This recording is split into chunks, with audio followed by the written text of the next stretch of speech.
بسم الله الرحمن الرحيم الحمد لله رب العالمين وصلى الله وسلم على نبينا محمد وعلى آله وصحبه أجمعين. وعن ابن مسعود رضي الله تعالى عنه قال: سألت رسول الله صلى الله عليه وسلم أي ذنب أعظم؟ قال أن تجعل لي أي ذنب أعظم؟ قل أن تجعل لله ندا وهو خلقك. قال أن تجعل لله ندا وهو خلقك. قلت ثم أي؟ قال ثم أن تقتل ولدك خشية أن يأكل معك. قلت ثم أي؟ قال ثم أن تزاني حليلة جارك. متفق عليه. Narrated Ibn Mas'ud radiyallahu ta'ala anhu: I asked Allah's Messenger sallallahu alayhi wasallam, which sin is the most serious? He said, to attribute a partner to Allah, though He alone has created you. I asked, what next? He replied, to kill your child, fearing that it will share with you your food. He replied, then, to kill your child, fearing that it will share with you your food. I asked, what next? He sallallahu alayhi wasallam said, to commit adultery with your neighbor's wife, agreed upon. Bismillah, alhamdulillah, wassalatu wassalamu ala rasulillah wa ala alihi wa sahbihi wa man wala. And in Sahih Muslim there is an addition. Then Allah subhanahu wa ta'ala revealed in the Quran the verse in Surah Al-Furqan after the Prophet mentioned these three, the قال أن تجعل لله ندا وقد خلقك. في رواية أن تدعو لله ندا وقد خلقك. You worship other than Allah, and although Allah is alone, He is the one who created you. Then He mentioned قال ثم أن تقتل ولدك خشية إملاق.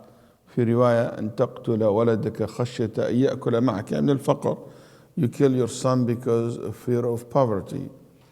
Then what? قال أن تزاني حليلة جارك. في رواية أن تزني أو أن تزاني حليلة جارك, that you will commit adultery with your wives, with your neighbor's wife.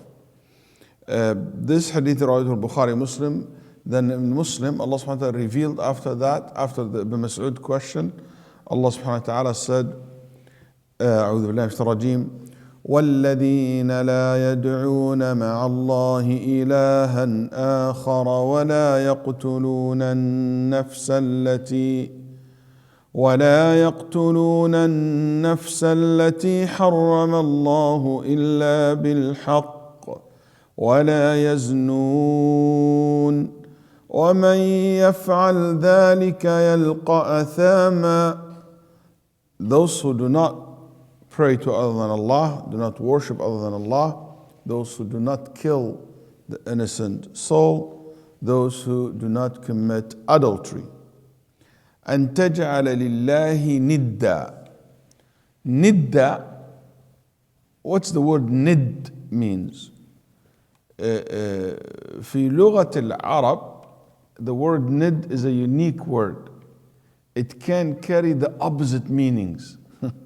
In Arabic language, one word could mean the opposite. Sometimes we do that in slang in English as well. So a nid, it means the opposite, the opponent, al-khasm. Okay? But also a nid, it means the one who is similar to you, same to you. So here, obviously, is not to make an opponent to Allah, no, and to make someone similar to Allah.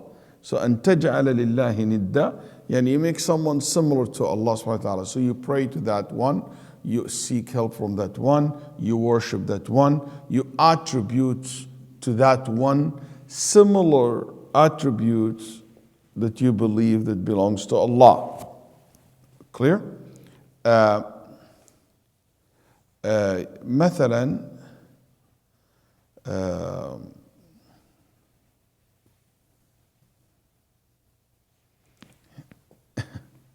I'll give you another example. Wara'ik. What's wara'ik means? وراك. Behind you, صح? صح? Behind you. But also it can be in front of you. I said, خلفت وراءك أولاد. You left behind you children and responsibility. وراءك سفر طويل. يعني أمامك سفر طويل. In Arabic, you say وراءك سفر طويل, and in front of you a long journey. And it's the same exact word. العربية فيها كذا word قرء. It means حيض, ministry, the menses, the period. قرء أيضا means the end of the menses, purity. So the word can use the opposite meanings. How can you tell? By what? Siyaq, the context. You will understand what is exactly meant. طيب, عسعس. والليل إذا عسعس. It could mean عسعس يعني approached or ended. أدبر أو أقبل. So the word عسعس have the opposite meanings. That's why the Mufassirin, they will debate. It means when the night start or the night end. طيب. Also, بعتك. بعتك, I sold you. وبعتك, I purchase. ابتعت الشيء يعني اشتريته. وبعت الشيء يعني I give it. So the word بعت, باع, okay, could have the opposite meaning. الحميم. The water is حميم يعني what? Boiling. And it also could mean extremely cold. So the word حميم have. طيب. الغريم. It means the one who lend you or the one who is in debt. الدائن أو المدين يقال عن غريم. Okay. Anyway, so يعني just this is for those who loves Arabic language. هذه كذا من لطائف اللغة يعني. There's something we call أسماء الأضداد. أسماء الأضداد يعني the words that carry the opposite meaning. Can you think, Kabir, for anything, or Yusuf, in English can have the opposite meanings and it's the same word?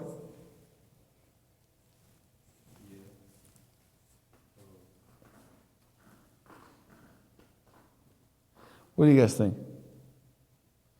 I know some slangs. Yeah. Yeah, sick. It's wicked. You mean it's something like strong and good. He's sick, he's wicked, strong. Or cool could mean hot.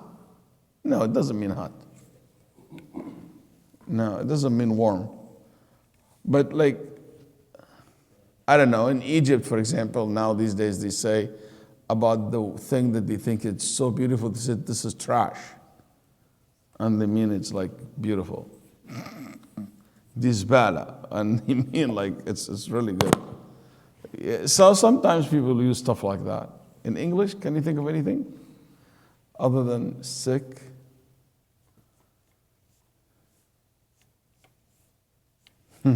I know one. Okay, it means what? I'm good. But when your wife said, yeah, it's okay. It means, it's not okay. That's right. So it could have the opposite meaning. So it depends on how the context will show it to you. That's a good one. طيب قال أن تدعو لله ندا وقد خلقك. تدعو, to pray to Allah. ليش تدعو? Because الدعاء is the clearest form of worship, act of worship. But it applies to any other act of worship. It's to fear someone, it's to love someone like Allah, is to sacrifice, to offer something for other than Allah. So anything that is an act of worship, but the Nabi Sallallahu Alaihi Wasallam gave mithal, but he gave an example of Dua, the supplication. But the point is, al-ibadah, any act of worship, or you believe in any creator other than Allah, that He created with Allah, or you believe in anyone who have the same power as God. Anyone, if you believe that anyone have the power to legislate other than Allah, or to erase or to legislate, I mean religiously, or someone who, for example, can abrogate the Sharia other than Allah, that's not right. Can anybody tell me why the Prophet ﷺ said, and He's the one who created you? Because if He created you, have the ultimate favor, has the ultimate power. Because He is Rabbul Alameen, He deserves to be the only one worship. How can you worship someone who didn't created you or created anything for you? Can you imagine I go to Aqib's house, okay? And mashallah, Aqib cook the food and do everything. And in the end I said, I'm so grateful for you, Ibrahim. Ibrahim, Jazakallah khair for all the good thing. I really appreciate it. What's this? He's the one who made everything for me, and I go to someone else? Allah made you, created this whole world for you. Then you worship someone else? You submit to someone else? Wrong. It can't be. قال وقد خلقك, to remind you of this simple fact, which is He created you. طيب. Then he said صلى الله عليه وسلم, قال بعد ذلك أو أن تقتل ولدك خشية أن يأكل معك. You kill your son or your daughter because of the fear that he will eat with you. SubhanAllah, the way the Prophet put it, it makes that person look so, it's already so bad that he's killing his children. But it even making worse because he doesn't want him to eat with him. يعني يبين مدى بخله. It makes it so disgusting. Because what you worry about what? I don't have money to spend on him? You think like these people who said, I don't want to have and he will get rid of his, abort the child. Why? Because I don't have money. Because I'm worried about I don't know how I'm going to spend on him. أن يطعم معك. That's why Allah subhanahu wa ta'ala said, وَلَا تَقْتُلُوا أَوْلَادَكُمْ خَشْيَةَ إِمْلَاقٍ. Do not kill your children because of fear of poverty. And by the way, I'm not against good planning for children. But what I'm against is this concept of thinking that children and having population in the country is a problem. In many Muslim country, always our biggest problem is what? We are overpopulated. You know why? Because we don't know how to manage our resources. That's why there is a problem in the population. I remember Mahathir Mohamad in the 80s. Said something, he said in Malaysia. He said something very powerful. He said, Saudis have oil and Gulf country have oil. Africa, they have gold. And he said, what do we have? Rubber. In our country. What do we have? But we have something more powerful than gold and oil and all these things. I have what? People. And he committed to invest in people. Same thing, Philippines invested in people. Singapore invested in people and education. Japan invested in people. And that's why these countries are growing economically. It's not like our country every day, and hey guys, you need to stop having children. Have children, stop having. As if the problem is, again, I'm also against that somebody does not have any plan for their children. You should plan properly. But what I am against is to think of to end the life that Allah subhanahu wa ta'ala have blessed you just because you are fear of poverty. This hadith applied to the level of individual, countries, society at large. And you see now there is a whole entire race not expect to survive. If you go to a country like Sweden, for example, the original Sweden people, they produced less than 1% of a child, less than one a child, the family there. How this nation will survive? The only way surviving is because, mashallah, they're importing all these, refugees, and that's what raising the percentage. It's crazy how this can be very dangerous, that we start just ending the life of new children just because we are worried about, feeding them. I remember reading Ibrahim al-Adham. Somebody came to him and he said to him, ishtaka, he complained to him. He said, my wife keep getting children. قال إن امرأتي يعني تأتي بالأولاد, as if she got pregnant by herself. يعني he has nothing to do with it. He said, يعني my wife keep getting pregnant. What can I do to her? He said, انظر أي ولدك, look at which one of your children, تظن أن الله لن يطعمه أرسله إلي. See which one of your kids that you think Allah will not take care of him, send him to me, I'll take care of him. Again, and I'm saying this is required for me to plan and required for me to be up to the job. If Allah give you, mashallah, 4, 5 kids, 6 kids, 10 kids, 12 kids, whatever kids you have, you need to be up to that responsibility, to work hard, to provide for your children and so forth. ثم قال بعد ذلك, طيب, why he choose? So the second worst sin after shirk is what? Killing. Why did he choose killing your own son as an example? Because that's the worst form of killing. The worst form of shirk is shirk al-ibadah, and the dua, and the hardest one. And the worst, like it's the most evil one, is to kill your own son. So giving an example of the worst of each one. طيب.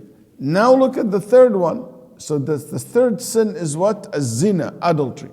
And what is the worst form of zina? And it would happen between the neighbors. طيب, إيش معنى أن تزاني مش تزني؟ قال أن تزاني بحليلة جاري. تزاني في لغة العرب, in Arabic language, comes from تفاعل. التفاعل, it means from both sides. So it's not a rape. It's both sides agree on it. Both sides cheating. Both sides betraying. Okay? So that's why he said التزاني يقتضي التراضي بينهما لأنها تدل على التفاعل. الحليلة, حليلة, the word حليلة يعني wife, زوجة. طيب, anybody can imagine where did this word come from? حليلة comes from the word.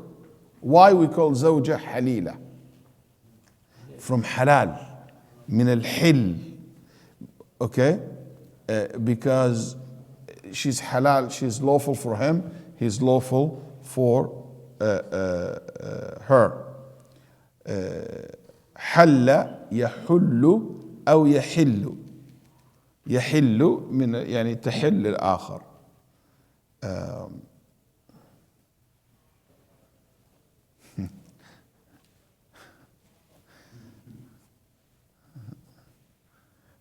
Also it could means يحل. يحل, it means became halal. It is lawful. But if the root يحل, ايش معنى يحل؟ ها؟ لا, العكس. engage. هذا يحل في هذا, يعني هذا يدخل في هذا. فلذلك قال حليلة لأنه يحل, it means something that you are in.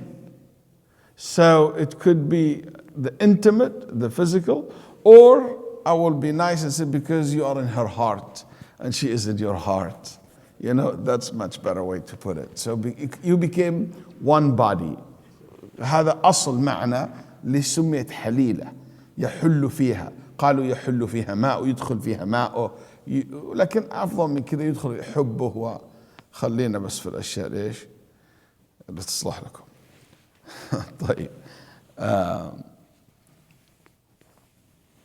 What do we learn from this hadith? Number one, قال أي الذنب أعظم. في رواية أي الذنب أكبر. Which one of the worst sins? So that means something important. Sins are not one levels. And this is not, when we say sin are not one level, it's important not because we want to pick the less one, but also to avoid the bigger one. Even the big sins are levels. Yani even in zina, there is levels. You see? In shirk, there is levels. In killing, there is levels. So you need to know this. So and you always try to avoid the worst of the sins. And the sin in general, we divide them into three categories. Shirk, associating other with Allah.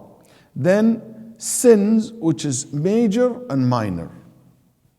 And in the major, among them, the greatest major sin, يسمونهم أكبر الكبائر, the worst of all major sins.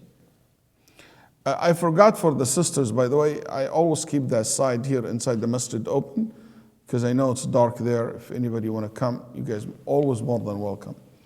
So the worst of all sins, and he mentioned three: to associate other with Allah, to kill, and to commit adultery. So these are the greatest three sins. And subhanAllah, if you think about it, they are, until today, are the greatest sin on earth and the most common sin on earth. Don't you agree? Fulfilling the sexual desire, or the anger and the killing and the abuse, and which is unfortunately, in this regard, what's happening in Delhi these days, something should not be going unchecked. Reports of tens of people burned, died, attacked because they are protesting some of the laws that are going on in India, that it seems to be discriminating against Muslim, or could potentially be very discriminating against Muslim and other minorities in India as well, other than Muslims.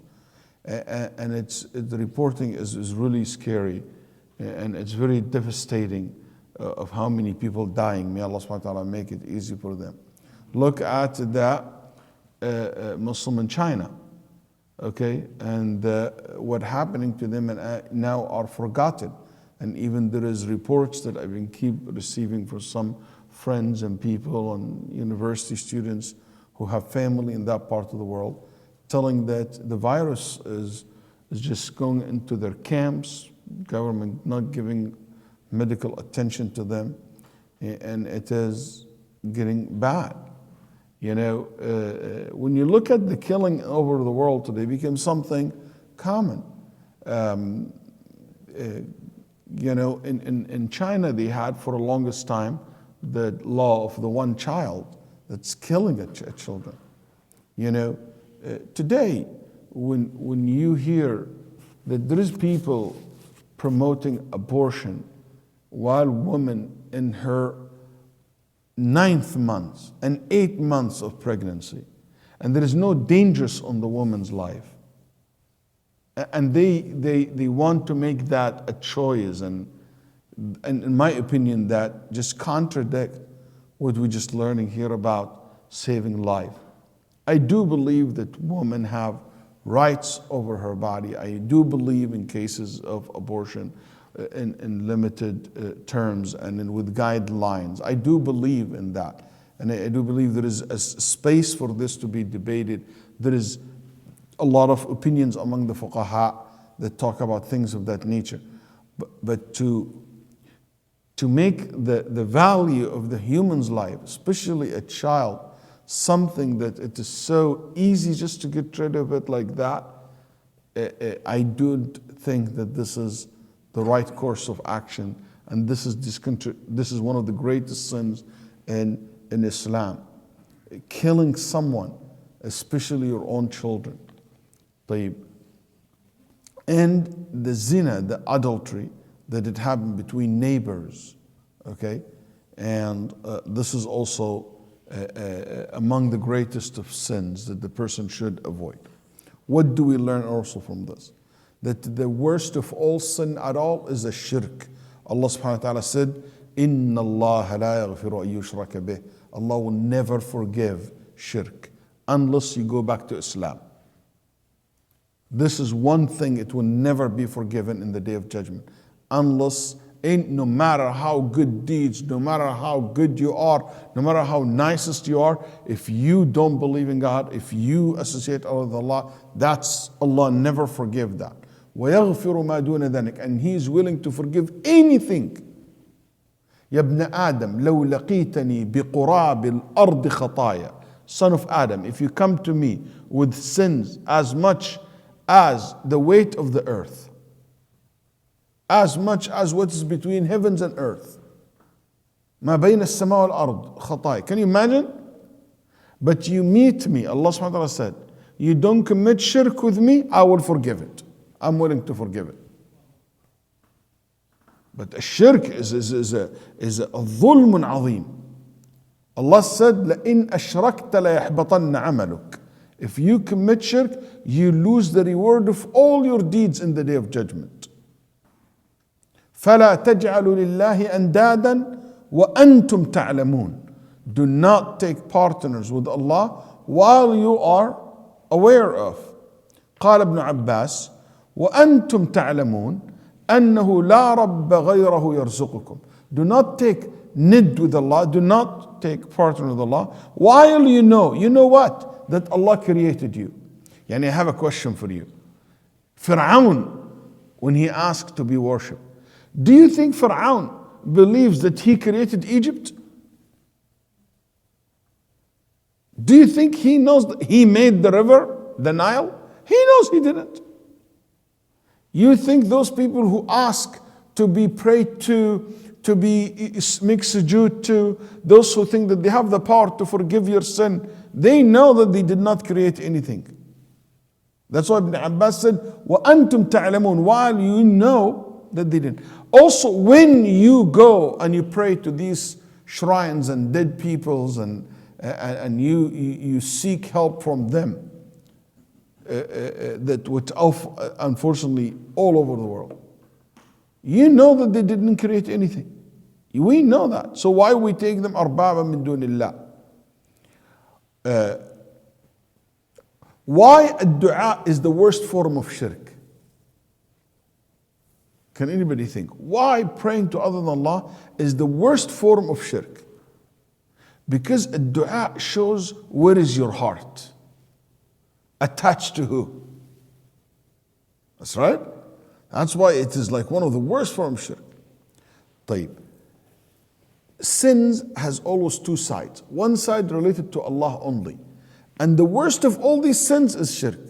But the other sins has to do with violations towards human beings. And the worst of all this is to kill someone.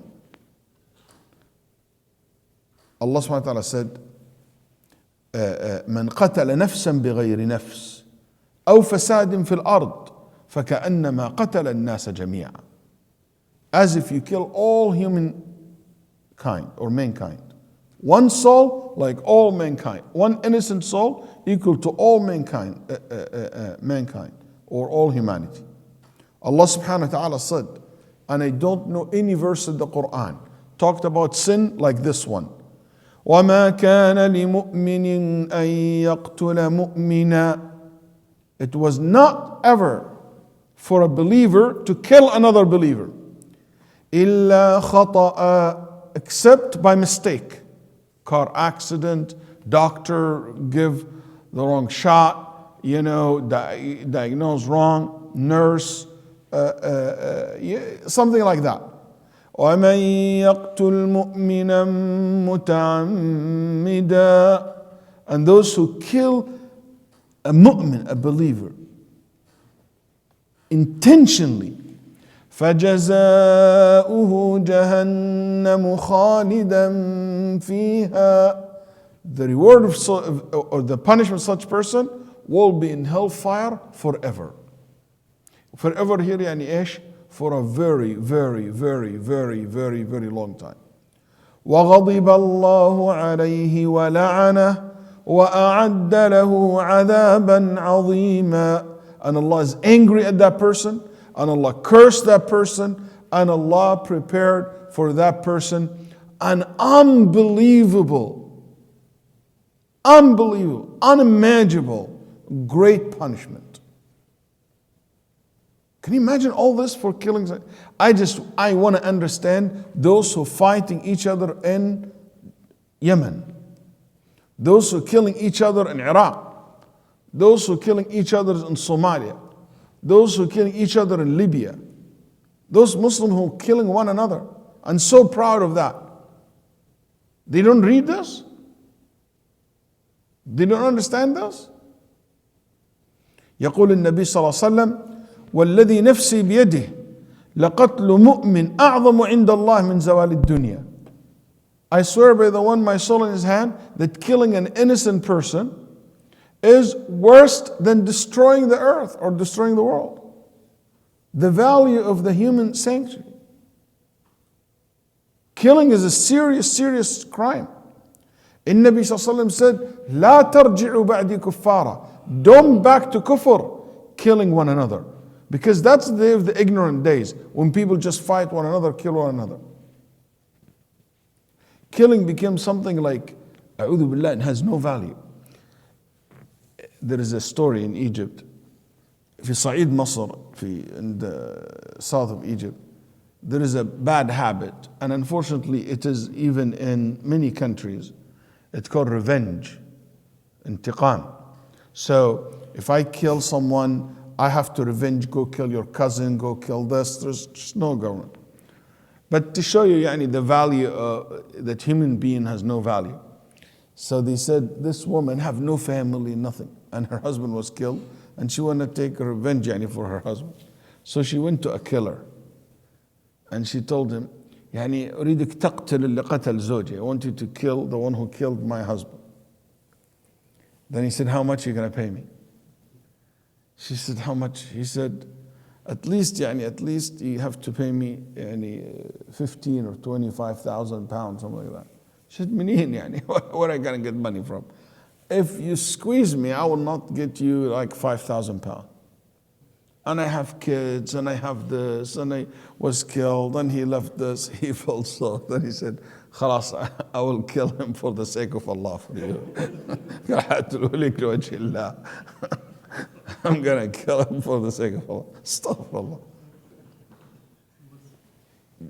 Do you want a really, really sad story? A brother called me from United States. Yemeni brother. Told me, Shaykh Waleed, I have a question, it's a serious question. He said, my wife called me, my daughter died, she was buried, and my daughter killed my cousin. My wife killed my cousin. I said, okay, because she suspected that his cousin raped her daughter, and that rape caused the death of her daughter, who's a young teenager. The village, she was worried about the shame that she raped, so the hospital covered it up, she buried her, and she went and she killed what? His cousin. Now my uncle called me, this is real question I got. My uncle called me and he said, his uncle, his brother's like immediate uncle, عمه اللزم. He said to him, you have two options. You divorce your wife, okay? And when you divorce her, we're going to kill her father or her brother or her and her sister or her and her mother. And I said, like, why her? They said, because man for two women. If she kill a man, they have to kill two women. I said, it's not inheritance. What is that? But that's the urf, that's the custom. If you don't divorce her, if you don't divorce. And they killed her brother, they killed her father. It became obligatory upon him to take the revenge and to clear the name of his wife. So he has to kill one of his cousins. And that means that the cousins will start killing one another. I said, be smart and don't kill anyone. He said, even if me and my wife now run away, come to America, and we leave all this behind, and I said, I leave this for Allah to their judgment, my father will never accept the shame. My father will go kill one of either his brother or his cousin or his nephew. Shaykh, what can I do? I couldn't think of any, wallahi, this is real questions came to me a few years back. And I said, أَفَحُكْمَ الْجَاهِلِيَّةِ يَبْغُونَ وَمَنْ أَحْسَنُ مِنَ اللَّهِ حُكْمًا. They want the ruling of the Jahiliyyah, the ruling of the ignorant days. Who have better ruling than Allah? And I said, Habibi, I cannot give you a fatwa on this. Ask your own mashayikh in Yemen or whatever village you live. Killing became something so easy today. Nasallallahu al-afiyah. No care. النبي صلى الله عليه وسلم يقول لا يزال المؤمن في فسحة من دينه. You have exit in the day of judgment. You have a good chance to survive in day of judgment. إلا أن تصيب دما حراما بغير حق. Unless you cause the death of someone or you cause someone to be even injured, but here it means killing, killing someone. You don't have a chance on the judgment. That's why Nabi Sallallahu Alaihi Wasallam قال أول ما يقضى, the first thing Allah will judge between people is الدماء, killing. Ya Rabb, ask this, why did he kill me?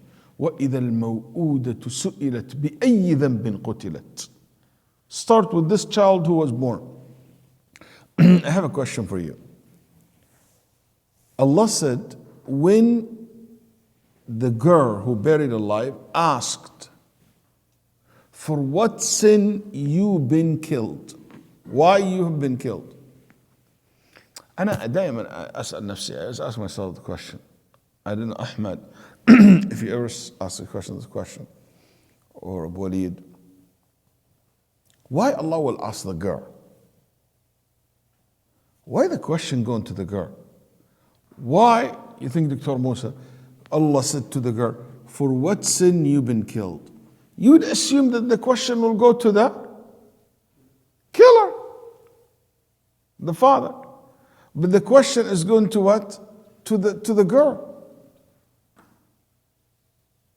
Isn't that interesting? Al-Mufassirin, the ulama, said, why the father buried his daughter? Because he was ashamed of having a daughter. He was ashamed of her. So Allah subhanahu wa ta'ala want to humiliate that man that you don't even deserve to talk. This one that you're ashamed of, she's the honored one. She's the one who'll speak and you shut up. That's number one. Number two, it is more powerful when the victim starts speaking in the court about the crime. It's more powerful in the court. It makes the criminal remember and see, and it is so powerful, and it's a punishment in itself when he see the victim speaking, because he might forgot after all these years. Maybe he did it when he was drunk. Maybe he did it when he was not thinking. But now, after things settled down, it became even psychologically, it is very hard on him. And that's so beautiful how Al-Quran put it.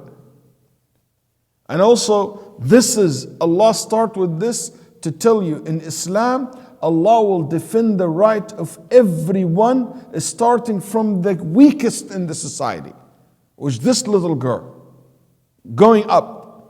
So that's serious crime. ألا إن الله حرم عليكم دماءكم وأموالكم. Allah forbade you to injure, to kill to cause, any form of disability to any human being purposely, or to transgress against somebody's wealth. And sallallahu alaihi. And this applies to also Muslim and non-Muslim as well. قال النبي صلى الله عليه وسلم, whoever killed someone's dhimmi from the people of Dhimma or non-Muslim, I will be his opponent in the Day of Judgment. I will stand against that person on the Day of Judgment. That's why killing is not an easy thing. It is not something that we should take it lightly at all. And unfortunately today it became numbers. We became numb with all this news that we hear. And I'm going to mention this. Drugs, those who sell drugs, those who facilitate drugs, helping people to die. That's not correct. Those who,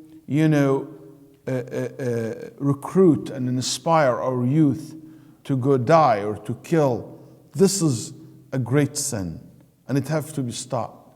Those who contribute in any way, those who give fatwa to dictators to kill their own people, are partner in this crime. Who those vote and promote and elect and support politicians who just hungry for war, just to make money, are partner to this sin. I'm not a pacifist. I do believe that just war exists. I do believe that war sometimes it's a solution. But this is the very, very, very, very last. Even in war, we care about saving humans' life. Because in war, it's about winning, not about killing. And I always say, war usually don't determine who's right, only determine who left. As we get out of war, who died and left. Then the third sin, which is zina, adultery. And the worst scenario is when there is a betraying your own neighbor who trusted you with his. We talked about the right of the neighbor last week. And now in Nabi Sallallahu Alaihi Wasallam, this is why he brings the hadith. Al-Mu'allif rahimahullah. We could talk about the right of the neighbors, and one of the worst way of violation the right of your neighbor is to fornicate with his daughter, with his wife, with her husband. We've been asked to protect them. We've been asked to be good to them, but not that. A'udhu billah. This is violation for all these meaning. قال النبي صلى الله عليه وسلم في حديث المقداد قالوا سئل الرسول صلى الله عليه وسلم عن الزنا. النبي was asked about adultery. قال حرام حرمه الله ورسوله. It's forbidden. Allah and His Messenger forbade it. فقال, and النبي among the things that he mentioned, قال لأن يزني الرجل بعشر نسوة أيسر عليه من أن يزني بامرأة جاره. 10 fornications a person will do with 10 women is easier than fornicating with your neighbor's wife. And he was asked about stealing. He said, haram, forbade by Allah and Rasul. And to steal from 10 people, easier than stealing from your own neighbor. نسأل الله العافية والسلام. رواه الإمام أحمد رحمه الله والبخاري في الأدب المفرد. And by the way, that's applied to the wife or the daughter or the sister, any member of your family. Also apply to the people, ya akhi, who trusted you. To betray them like that. Somebody work with you and you end up like, your best friend. And you end up like cutting, a'udhu billah, making zina with his wife or between them. Nabi sallallahu alayhi wa sallam order us to be good to our neighbor and not to harm them in any way. And this is one of the way to harm them, because that's basically a violation. Wallahi la yu'min. Wallahi is not a believer. Who ya Rasulullah?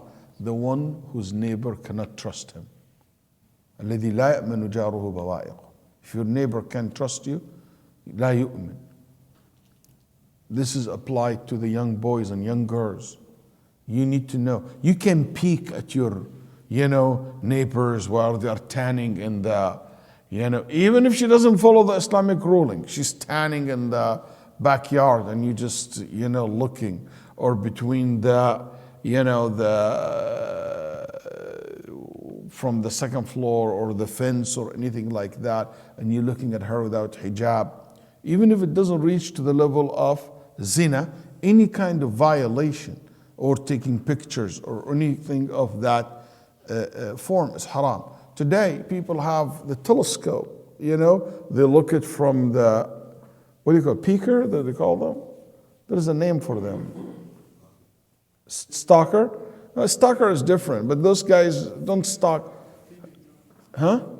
Peeping Tom. Peeping Tom. Peeping Tom. Peeping Tom. I don't know that. طيب. Listen to this hadith.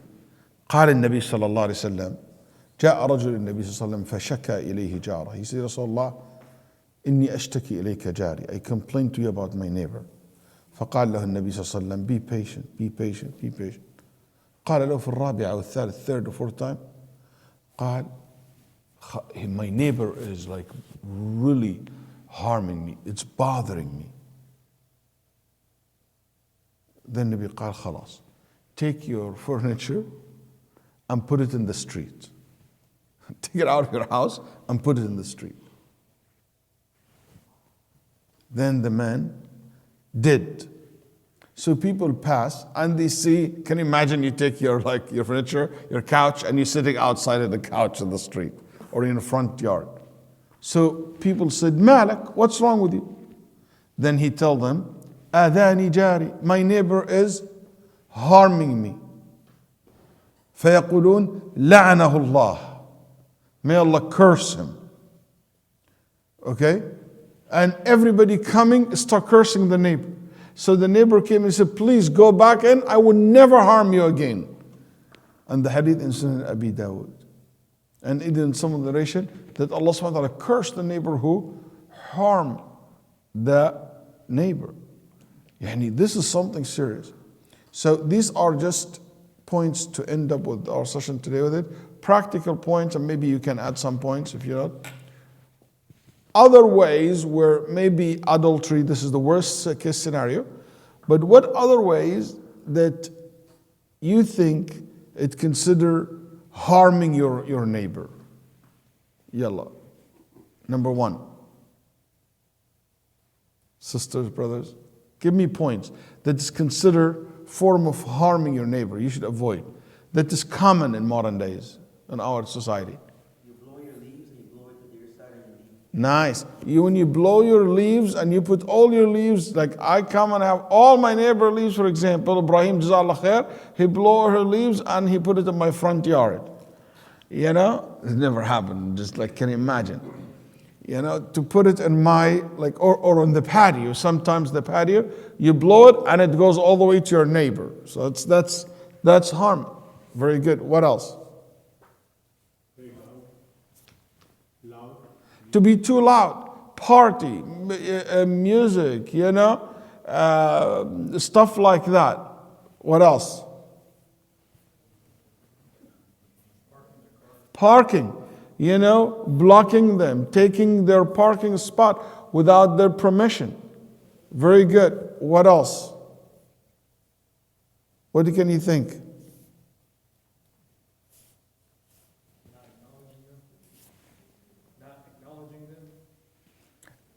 Harming, like something that's harmful. I tell you about something. One neighbor of mine drove me crazy once in my lifetime. He had his floodlight straight to my bedroom. So any car passed by, the floodlight in my room. Habibi, lower it so it goes down. It's like, you don't shoot to the sky. So that's, for example, harmful. Sometimes in Christmas, we don't have that, but this is also ida. Some of them, like, they have all this like flashing lights and colors and stuff like that. So my house from inside is like a disco. It's like a nightclub. That's not right. You can't do that. You can't harm your neighbor. Also, another one, which is making noise. Any type of noise, like fixing things in the night and making like, without taking considered in the time. Also, looking at their awrat, peeking at them, seeing what is. Also, exposing the secret. Oh, you don't know what happened? They were fighting last night. I heard him saying this. If you see something, you don't say something. Unless it's dangerous to society. But if it's something private, you just don't expose their tufshi sirru. You expose their, also listening, spying on them. That's not correct. Also, one of the thing is, I found like I know this is, and one of the people that we know, they found that they have their cameras actually are pointed to the neighbor backyard. That's not correct. That's spying. That's ida. I will tell you another thing that sometimes we don't pay attention to is, one day I came out of my house, it was windy, and it's a trash day, or the recycle. Sometimes the recycle is an open basket, that's right? So you put it out, the wind comes, and I found all my bottles and in my neighbor. I can't do that. I have to go collect it. If you have, those who have walking the dog, and mashallah, they give me a free, fertilizing the yard. I don't ask for that. This is also harming. That's right. That's not correct. Driving your car in the driveway over my grass and ruining my grass and breaking the tip of my sprinkler, that's not correct. That's a form of harming your neighbor. So these are some practical examples I see happening in modern. As I know if anybody else can think of another example. Maybe the smell. Like if there's bad smell comes from your house, especially those who live in an apartment and stuff like that, it can be really harmful. And I want to say something. Those also apply to what? To hotel neighbors. So even if you are in the hotel, you watch for your neighbor, not jumping up and down, and you have a neighbor downstairs. Your kids have to be. You teach your children about that. You were blessed in Texas, mashallah. We have houses. Sometimes I forget. But most of the people around the world are not like that. They have apartment and mashallah. I stayed with one brother in a hotel in Apis. I call it Iblis. It's a chain in England. MashaAllah, he sneezes in the other room, I say, Yarhamukallah, in my room. Anything, we can hear each other. It's so wrong, man. So this can be also something to take in consideration. I want to end with this hadith because it really makes us think a lot about this concept. قال النبي صلى الله عليه وسلم الحديث في مسلم أحمد عن أبي هريرة رضي الله عنه قال رجل يا رسول الله إن فلانة يذكر من كثرة صلاتها وصيامها وصدقاتها. This woman, people speaks, so listen carefully. This woman, people speak about her salah, night prayers, fasting, صدقة, donations, غير أنها تؤذي جيرانها بلسانها. But she harmed her neighbors with her tongue. She speaks, she gossips, she backbite. Oh my God, what did they got? Like so, like, you know, as if she's mashallah IRS agent, counting everything coming in and she speaks ill about people. قال هي في النار. She's among the people of hellfire. قال يا رسول الله وإن فلانة, and there is another woman, يذكر من قلة صيامها وصدقاتها وصلاتها, and this other woman not known of praying or salah or extra salah or extra sadaqah or extra anything of this. وأنها تصدق بالأثوار من الإقط ولا تؤذي جار. What she has, a very bad quality type of bread and biscuits, very bad quality. Yeah, and very cheap. Sometimes she donated and she give it to the neighbors, but she never say anything harmful to her neighbor. She never speak ill about her neighbors. قال هي في الجنة. She's among the people of Jannah. And the hadith Sahih Muslim. I hope this will help us to understand what is our religion is about.